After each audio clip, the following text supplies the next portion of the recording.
All right. Hello, everyone, and welcome back to my channel. My name is Dr. Anwar Yusuf Dunbar, and this is Big Discussions 76, my original channel. First of all, please like this video, please share it, and please subscribe to my channel if you see fit. If you want to donate something, that information is below in the description box, and you can also leave a super thanks, and also please consider joining the Big Words LLC Newsletter. In addition to being a YouTube content creator, I am also a writer. Well, once again, I'm experimenting with a new format here. Um, I realized I haven't used StreamYard to do a lot of panels lately. I can't think of the last panel that I did, and I've changed the focus of this channel to be more of a thought center, and an information hub. And I want to have more compelling guests here, other writers. As I'm an aspiring writer myself, I want to start to run with that crowd a little bit more. I just had well, no, it was in August. It was in August. I interviewed Dr.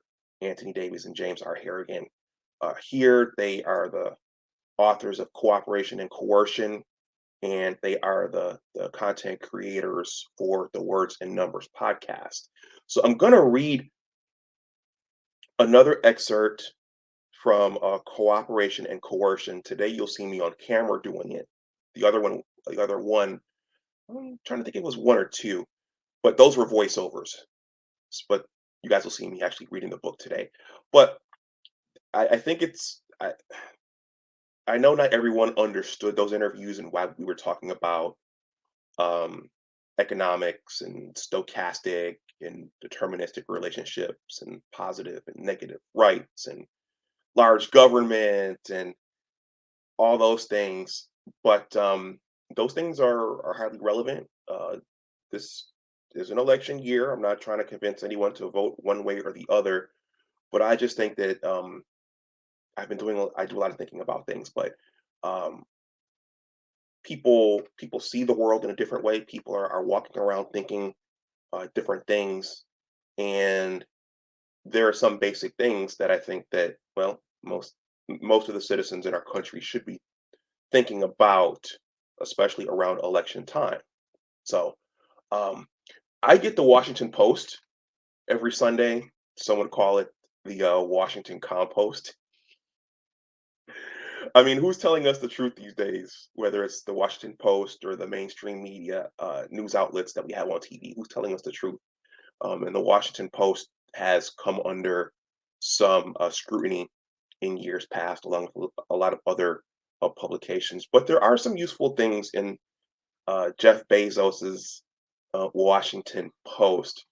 I started reading an article. It was a long article yesterday. This one was entitled, was or is, as a writer, I should have control over my tenses.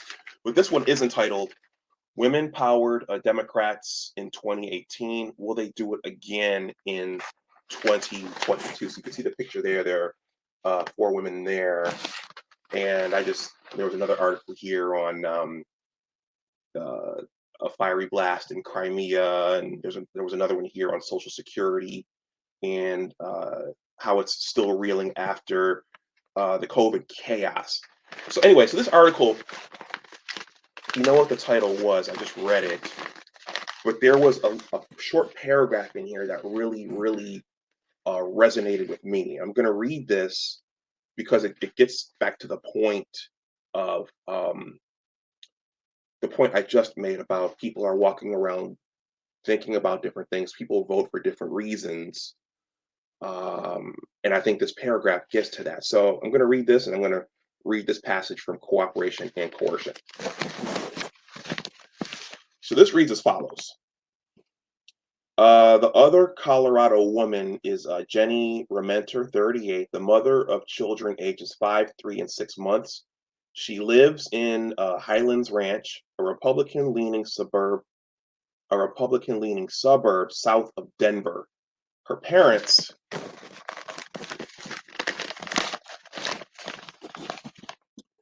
emigrated from South Korea She said she voted for Biden because I think Trump is not a good person. It had nothing to do with politics. I've pondered that a lot, and I think I haven't pondered this paragraph. I just read this yesterday, but as far back as the George W. Bush Al Gore election, I was in my early 20s, late teens, early 20s, and that's when I started to kind of conceive and make sense of some of these things.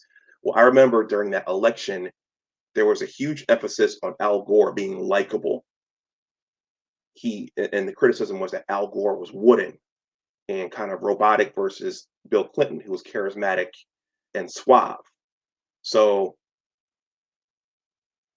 what I'm saying is people don't always vote based upon the policies. People oftentimes vote on whether or not they like the candidate. So the candidate could be, well, the candidate could be sending the country to hell, or the candidate could be um, there to enforce policies that aren't helpful to the voter or that are bad for the voter. But as long as they can push those buttons and as long as the voter likes the candidate, oftentimes that's enough for the candidate to get the vote. So I think it's very, very interesting. It is very, very, very fascinating. I'm not saying that this woman should have voted for number 45. I'm just saying I think that was fascinating that she said that it wasn't about politics. It was about how much she liked the character of the person or the perceived character of the person. Okay, so we touched upon this um, in my discussion with Dr. Davies and Mr. Harrigan, the concept of positive rights versus negative rights. And this is something that most people, even me, I enjoyed civics, I enjoyed social studies, I enjoyed history, but this is something that people almost never think about, and I don't think people are even familiar with these terms. So let's talk a little bit about positive and negative rights. And this is from Cooperation and Coercion. An examination of the history of rights in the United States reveals a massive shift in the language we use. In the language we use, the word rights now encompasses far more than it did earlier in our history. The throwing expansion of the term's meaning has caused us to lose sight of why rights were central to the American experiment in the first place and the role they were supposed to play in our political life. By the time Thomas Jefferson wrote the Declaration of Independence in 1776, the word rights was in the American vernacular. This was due in no small part to the hostilities with Great Britain in Jefferson's time and for a while beyond. The concept of a right was straightforward. A right was a part of human life that lay outside of government control. To define what a right was, to create a zone of non interference for citizens where their government was concerned. The sense of non interference was so ingrained that Alexander Hamilton in Federalist 84 argued against including a Bill of Rights in the Constitution because people might misinterpret its presence to imply that the Constitution defined what the government may not do rather than what it may do. It turns out that Hamilton's concern was well placed. Today, many people, including many elected officials, regard the Bill of Rights as a list of freedoms that government grants to the people rather than a list of restrictions people impose on the government. In the Declaration, Jefferson introduced the idea of rights by discussing their origins and nature rather than by offering an exhaustive list of what they included. He famously wrote, "We hold these truths to be self evident that all men are created equal, that they were endowed by their Creator with certain unalienable rights, that among these are life, liberty, and the pursuit of happiness." Following this, he explained the proper role of government, which was nothing other than to secure the rights of individuals. That to secure these rights, governments are instituted among men, deriving their just powers from the consent of the governed. That that whenever any form of government becomes destructive to these ends, it is the right of the people to alter or abolish it and to institute new government, laying its foundation on such principles and organizing its powers in such form as to them shall seem most likely to affect their safety and happiness. In the Jeffersonian formulation, rights are both natural and negative. Natural rights are rights people have by virtue of their humanity. Because natural rights arise from our nature as humans, they precede government and render humans fundamentally equal. When governments enact laws to treat people equally under the law, they are not bestowing equality, they are recognizing it. As Jefferson said elsewhere, the mass of mankind has not been born with saddles on their backs, nor a favored few booted and spurred, ready to ride them legitimately by the grace of God. No one can lay claim to the right of ruling, and all enjoy the same fundamental rights. Because natural rights all stand athwart governmental intrusion into the private sphere, they are relatively easy to name. Most Americans list them when asked what rights they have, and at least some of them appear in the Bill of Rights, which was ratified in 1791. These sorts of rights, like the rights to free speech, to freedom of religion, to keep and bear arms, and to freedom of the press, protect Americans not from one another, but from their government. One can exercise these rights without making any claim against other citizens. Sure, it may be irritating to listen to your neighbor exercise his right to free speech, and you might worry if he exercises his right to keep and bear arms, but these rights do not require some citizens to pay a subsidy for others to enjoy their rights. So in addition to being natural rights, they are also negative rights. The most common formulation to explain such rights is that they provide freedom from governmental intervention. The word negative contains no pejorative element here, just as there is nothing pejorative about referring to the negative pole on a battery. But the existence of negative rights points to the possibility of a different kind of rights, positive rights.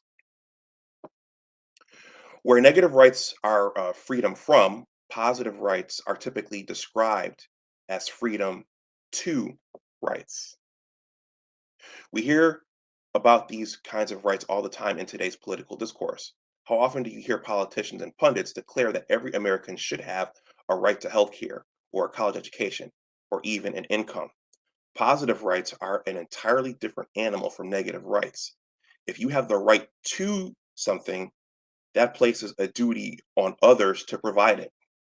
And unlike negative rights, positive rights do not disempower the government in the least. In fact, they enable, even require government to do all sorts of things, typically in the name of enhancing the welfare of the citizenry. It is in the difference between these two kinds of rights that we find the fundamental friction of American political life. On one hand, the nation was founded on a set of rights that disallows the government from doing things. On the other, we find citizens calling for a set of rights that requires the government to do things. And the things the government must do in pursuance of positive rights violates people's negative rights. Consider the negative right of owning property. By working, people earn money. That is their property. The government has no right to take their property except through taxation, which is then used to address common needs. Things like the federal courthouses, post offices, and the military, things that the federal government is constitutionally empowered to provide. In an environment of negative rights, a limited government necessarily results. But in an environment of positive rights, a very large and powerful government emerges. Look at the drivers of big government over the past several decades, and you'll find many programs set up to deliver on positive rights, including Social Security, Medicare, Medicaid, and the Affordable Care Act. Such programs have fundamentally changed both the nature of American government and what citizens expect government to accomplish. The shift in our conception of rights from the negative to the positive has led to a federal government that is virtually limitless in what it attempts. So I'm going to stop there. That is a summary and a discussion of positive and negative rights. I think that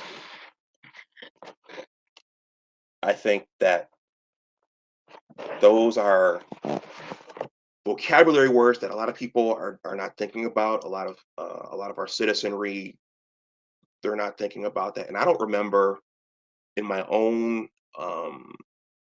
education in civics and social studies and government and American history, I don't remember those two terms being delineated and compared and contrasted in that way, which is why I think this is a valuable book, and this is why I enjoyed it so much. But I thought that was worth capturing here.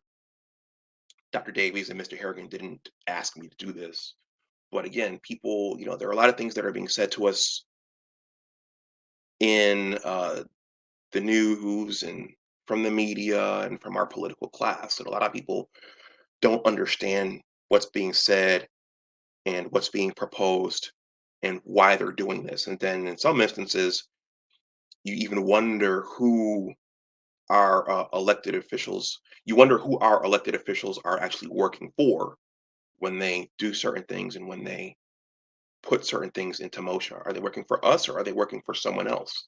And why are they doing that? So that's the significance of this passage to me. So I'm going to stop this here. Let me know what you think in the comments section below. Let me know if you have any comments or questions.